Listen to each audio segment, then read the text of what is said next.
Avui us parlaré d'un tema important de cara a estiu, que són les picades d'insectes. En principi, els dos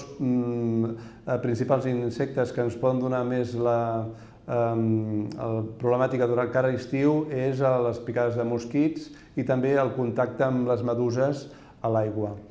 En el tema dels mosquits, potser el principal problema que tenim avui en dia, des de fa uns anys, és la invasió de mosquit tigre, que és un mosquit que és molt empipador perquè pica totes les hores del dia, a diferència de l'anterior, del que sempre ens ha picat, que picava al vespre, i també una característica és la seva agressivitat enfront a les persones. Fa moltes picades, molt inflamatòries, molt molestes, amb molt de picor. I aquí, per intentar evitar aquest contacte amb el mosquit tigre, haurem d'utilitzar sobretot prendes de vestir, màniga llarga, pantalons llargs, i intentar també utilitzar bons repel·lents d'insectes, que n'hi ha alguns a la farmàcia específics per mosquit tigre, i aplicar-los matí, tarda i vespre, i també, per supost, utilitzar mosquiteres i també mosquiteres per anar a dormir, sobretot als nens petits.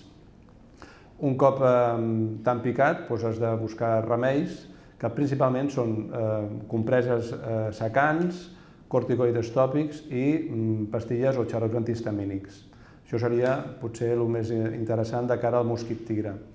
Després, d'altra banda, amb el tema de les meduses, el contacte moltes vegades és inadvertit pel pacient, però quan surt de l'aigua o ja a l'aigua nota una sensació de cremor i de picor i una inflamació a la zona de contacte amb els tentacles de la medusa.